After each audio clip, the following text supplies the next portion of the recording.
No, to your not meeting. at all. We're delighted and looking forward to hearing about it. So Thank you.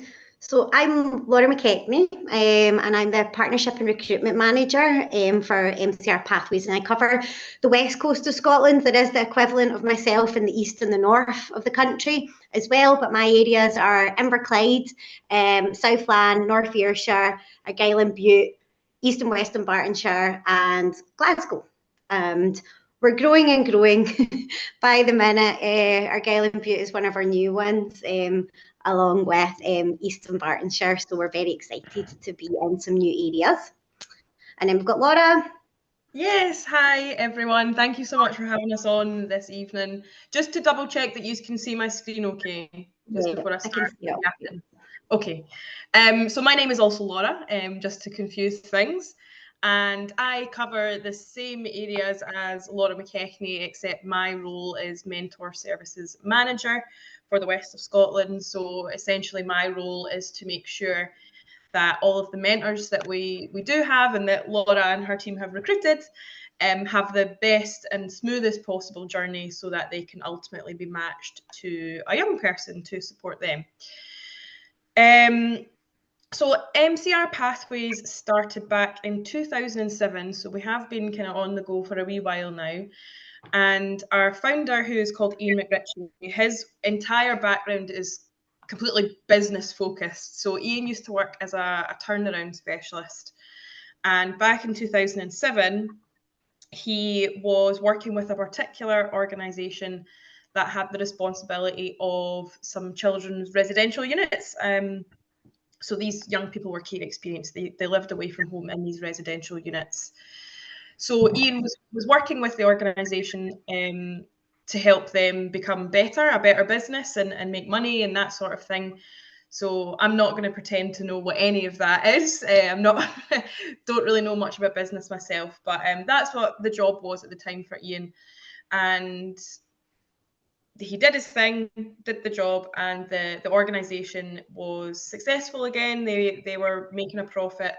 But Ian noticed that although the business was thriving, the young people in their care were not so much, which he saw as an issue, rightly so. And so that's kind of where the idea for the programme initially came from, was those care experienced young people were maybe not achieving the outcomes that they should, but not because of anything to do with them. It was their circumstances, unfortunately, that led to those outcomes that maybe weren't as positive as what we'd like. So our vision at MCR Pathways is an equality of education outcomes, career opportunities and life chances for care experienced and young people experiencing disadvantage. So I kind of talked a little bit there about care experience. So that could be young people that live away from home. They're maybe in the care of a family member and that sort of thing, or they've previously been looked after away from home, and just young people experiencing disadvantage. So that is a really wide range of different circumstances and challenges, to be honest. So it could be, for example, young people that come from families that have addiction, asylum seekers even, or young carers, just young people that maybe have some challenges that stop them from achieving their potential. And we achieve this vision through one-to-one relationship-based mentoring, which is where all of our lovely volunteers come in. Our success is measured through young people's staying on in school rates, their educational attainment, and their post-school destinations, whether that be college, university, or employment. And it's really important to note that we very much value all three of those pathways as equally as successful as each other. For us, the most important thing about the young person's pathway is that they're going on to something that they enjoy and something that's going to be sustainable for them as well. So this is, I suppose, some examples of why the programme was necessary, really, and what the demand was for the support for these young people. So you can see that in the yellow graphs, we have got young people who are care experienced. And in the blue... Laura, I can't see any numbers or anything. Can anyone else? Yeah, that's it. Okay, sorry. I don't know why my laptop just hates Zoom for some reason. Yeah. as you can see, we've got some graphs here. In the yellow, we have got care experienced young people, and in the blue, we have got just all other young people. And there is a massive gap, as you can see, in what the care experienced young people are achieving in comparison to their peers. So we would really like our young people on the programme to achieve at least one SCQF level 6. So that would be the equivalent to a kind of credit standard grade, I believe. So only 14% of care experienced young people were achieving that kind of minimum level of qualification in comparison to 64% of their peers. So that is a massive, massive jump in the kind of grades that the young people were achieving in comparison. And also, we really want our young people to stay on as long as possible in school, ideally past S5, so that's about 16. 57% of care experienced young people will stay on as long as that in school, in comparison to 89% of young people who are not care experienced. So again, a big jump in the number of young people that are staying on in school. The longer you stay on in school, I guess, the kind of more time you have to get these qualifications that I just mentioned, the more time you've also got to think about what you might want to do in the future as well. Some really important points just at the side there too is that 40% of young people in youth custody are care experienced. So that makes up 40% is huge of youth custody. And also up to 50% of the homeless population are care experienced too. And these are things that I would never even have considered if I didn't work at MCR Pathways. It is quite shocking, these numbers, I think. And our job really is to make sure that these young people that come from these backgrounds have the support that they need in order to go into a pathway that's slightly more positive. Can you see this screen whilst I've got it up? No, just maybe go back and then, yes, there we go. There we go. I don't know why that happens. Anyway, so this is the difference that you can make as a mentor.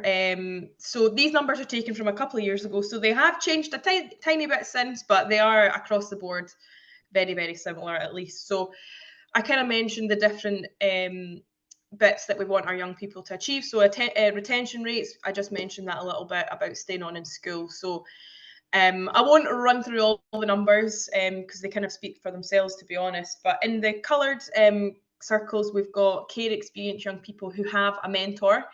And in the grey, we have care experienced young people who are not mentored. And as you can see across the board, with the retention rates, the attainment rates, and the positive destinations, the care experienced young people with a mentor are staying on to at least S5, are achieving those minimum qualifications, and are also going on to a positive pathway once they leave school. And that is the impact that our magical volunteers have had on the young people that need that little bit of extra support. So I have quotes, and hopefully I'll go back and go forward. Can you see the quotes? Yeah, it's all good. So this is what our young people have told us. It's obviously really important that we take as much feedback as possible from our young people that are on the programme, so we can shape the programme into the best possible version of it for them at the end of the day. So I won't read through every single one, but I always choose the Holyrood Secondary one there because that is the school that I mentor in. So the young person who at the time was in 5th year at Holyrood Secondary in Glasgow said, "It's what kept me on in school and majorly improved my confidence. If I didn't have my mentor, I would not have stayed on at school, and I don't know where I would be." So that, I mean, it really speaks for itself. And some of the other words or phrases, even from the other quotes that are in bold, you've got "made me believe in myself," "someone you can count on," "believing in myself," "I had no confidence." These sorts of things are very much common among the young people that are on the programme. I would just to talk about my own mentoring relationship for a wee second. As I said, I mentor in Holyrood Secondary in Glasgow. I have been meeting my young person for 3 years now, which is madness. I don't know where the time has gone, but when I met her, she has always been a really chatty young person, and I am too. So that's probably one of the reasons we were matched together, to be honest. But she's always lacked confidence and self-belief. And I see so much in her. I know that she's a really clever girl. She's got so much potential. She's got so much going for her. But she just sometimes doesn't believe that in herself. So my role as her mentor is to be a little bit of a cheerleader for her and make her feel like she's got all that potential. So she's got all those positive things going for her. So that's kind of a lot of the conversation that we have, is me kind of try to build her up and really make her see all the positives. So the next slide is a video, and this video is of Emily, who's the young person in the picture there, and her mentor Elaine as well. And essentially it's just them talking about their experience being in a mentor relationship and kind of the impact that it's had on both of them, but Emily in particular. So I think I need to stop sharing for a second so I can make sure my audio is on, because right, okay, I'm going to play the video now.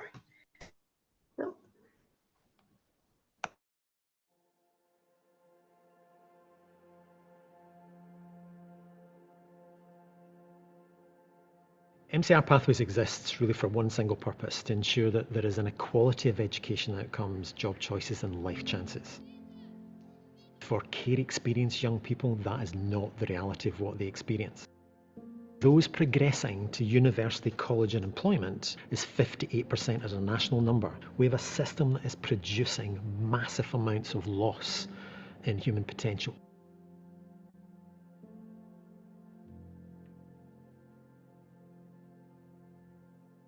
We work in partnership with schools to support those in secondary school, with a member of staff who's dedicated to support them, and then a mentor.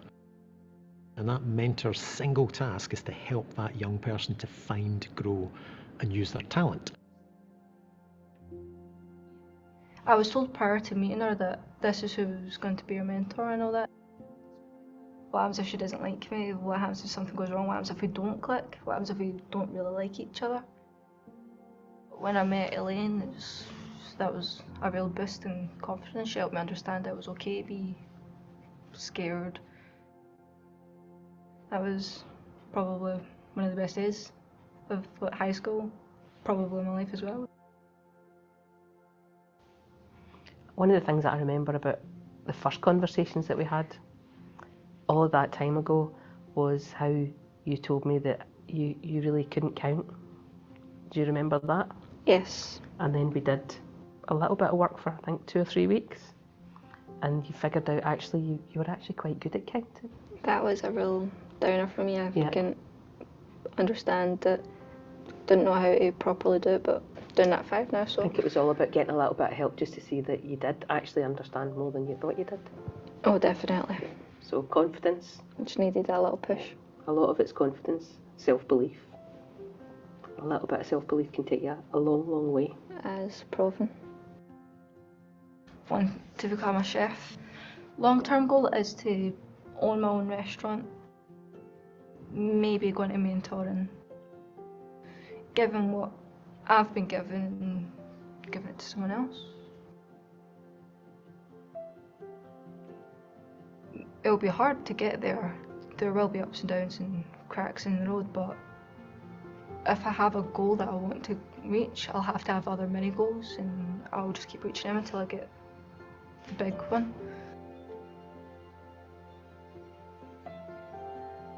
At some point they'll decide themselves what they want to do, and what we hope for all our young people is that is really about their talent and their potential, so they're choosing the right thing. That's really what MCR Pathways does, because the single job of the mentor and of our member of staff in the school is to really help that young person explore what's possible. I've done this for 17, 18 years, and only now I can say we've got something that really works, but it's putting the young person first. It's giving them a relationship in which they can trust. That, injected into the education system, is transformational.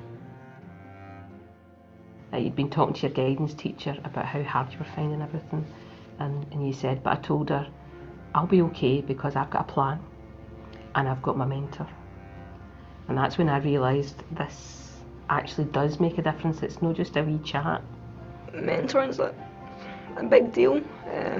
There's people out there struggling a lot worse than anybody can imagine, and just having someone there to talk to, even if it is something trivial like the weather, or just to be there, it's really, really amazing. Oh, you're a great girl, never forget it. And you're one amazing mentor. I'd say she's more of a mother figure. Family. She's helped me with so much personal, social, friendship wise as well. She's just someone I can rely on. Okay, right, that's it. Go.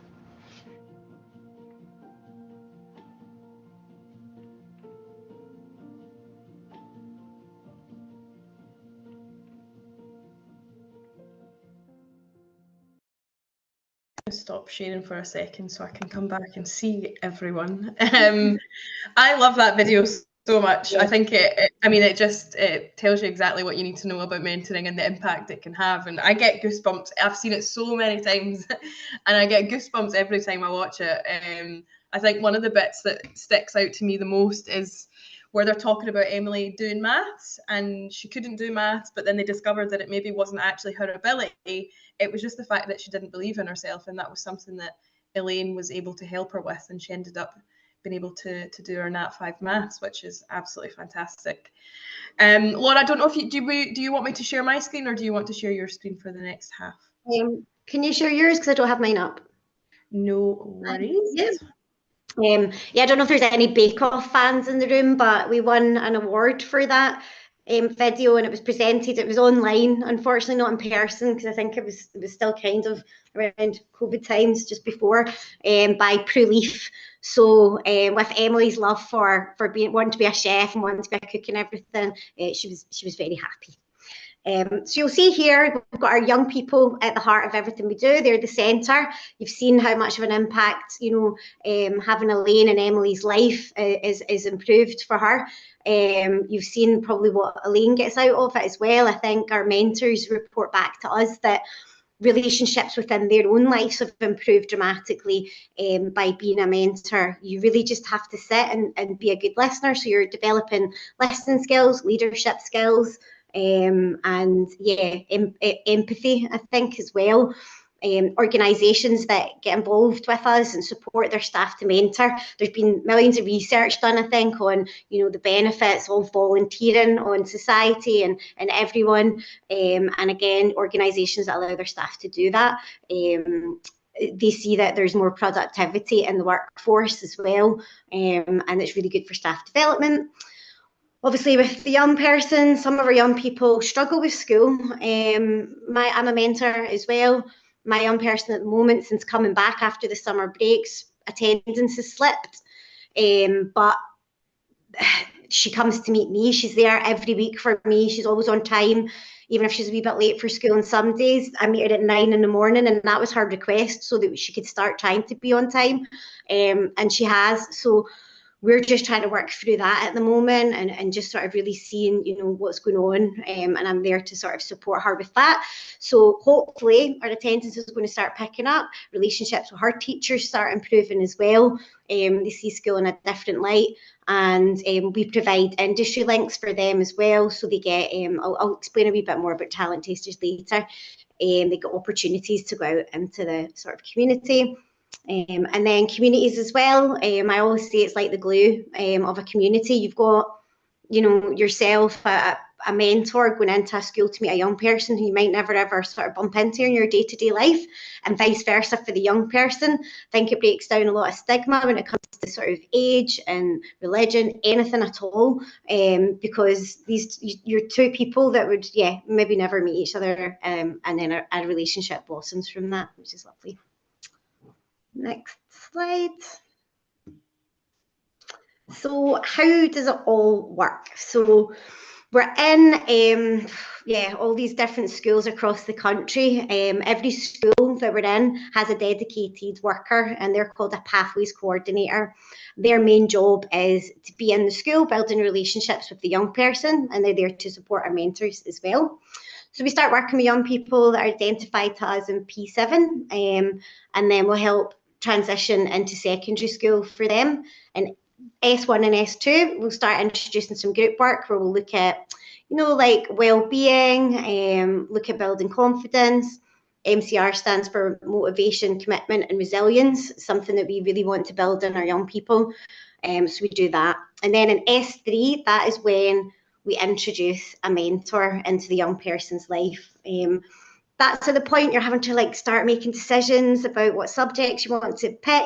People start asking you what you want to do after school, which is, so much pressure. They might be a wee bit older and start picking up on things that are happening around them and could just really benefit from having somebody to speak to. Then the employer experiences as well. So our young people, depending on, what's going on at home, they might not have someone there that can provide them with different opportunities. So that's where we can all come in with the help of the school, the Pathways coordinator, and yourself as a mentor. We can open doors for our young people. We link in with organisations, businesses, corporate parents, anybody that can provide a sort of short burst work experience for our young people to come along and try. We've got people that go out and maybe do half a day as opposed to going out for a full week, and we find that that's really beneficial. As Laura sort of touched on, the voices of the young people are super important, so we link in with them as well if there's any changes in the programme for them to hopefully help feedback and make sure that it's suitable for the future young people that are using the programme. And what I'll say as well is that it's completely voluntary for the young people. It's kind of known out west as MCR Pathways, but in school it's known as the Young Talent Programme. We don't want, any young person's background or anything sort of coming in the way. So we don't want any stigma attached to it. So we just sell it to the young people that, you've all got an amazing talent and we're just here to support you and help you grow it and use it. Next one. So yeah, who are our mentors? So we've got people from all walks of life volunteering with us. We have students, we have CEOs of companies and everyone in between. That's so important because every young person's different. So yeah, we have to have a nice range of people there to support them. So how it works is in school, you meet once a week and it's just during term time. It works out 38 hours, 38 meetings, but then give or take that, some stuff will be going on, you might not be able to make it, your young person might not. It works on average about 32 hours that you would be meeting them. We look for a consistent meeting time each week, but we understand that that's not always possible for people, so we can be super flexible as well. Choosing schools, the more schools that you choose, the wider scope of young people there will be to get matched up with. But if you can only pick one, that's fine. It just might take a wee bit longer for you to get that match. And we say 1 academic year commitment, but as Laura's kind of said, she's been meeting her young person for 3 years now. So I've just been matching my young person. We've been probably about 6 months now. And I hope I'll be there till as long as she needs me, till when she's ready to leave school. So training and support, so as we said, no experience is needed. We provide you with training, we'll look at mentoring skills, we'll look at adverse childhood experiences and how they can impact our young people and look at some case studies too. We've got Laura's team, the Mentor Services team, that should you choose to sign up, they will be there to support you all the way through organising, booking you into your one-to-one, booking you in for your mentor training and supporting you until you get matched up for your young person. We host coffee conversations throughout the year. They're not mandatory, but they're really lovely. You will be going into the school one-on-one to meet your young person, but there's potentially another 30 mentors going into that school that week as well that you might never bump into. So it's a really nice time to get together and share experiences. And we've also got a fantastic mentor hub, which is full to the brim of hints and tips. There's videos. Laura features in a lot of the videos. And that's just to give you hints and tips to support you with that relationship. So we kind of use the 5-step mentor relationship. We look at this, it's kind of like a pathway or a road. There's no set time for any of these at all. You just take it at your young person's pace. I think, you know, me and my young person are probably at relationship building still. She doesn't know what she wants to do yet, and that is completely fine. Whereas Laura's young person, she's probably looking at now leaving school. So we're there to support them through each part of that. I think a point to note is that you will not get told anything about your young person unless it's a need-to-know basis. So again, in this space, they can be who they want to be. They can tell you as much or as little about their life as they want as well. And also these stages, it's not to get disheartened, but you might work your way up and something could happen in the young person's life and you might move down one, and that is completely okay. So the one-to-one conversation, it sounds like an interview. It's not, it's really relaxed. It's just us asking you lots of questions, just so that we can get you matched up with the right young person. So we look at, you know, your interests, your hobbies, your career pathway. Did you leave school? Did you know what you wanted to do? Have you done that since you left, or have you went on a kind of wonky path like I have? That at that point you will consider your sort of school preferences and look at your availability for times as well, and then you would bring along ID and we would start your PVG application process. And that is us. Very short presentation, but I hope that it's given you a flavour of who MCR Pathways are, the young people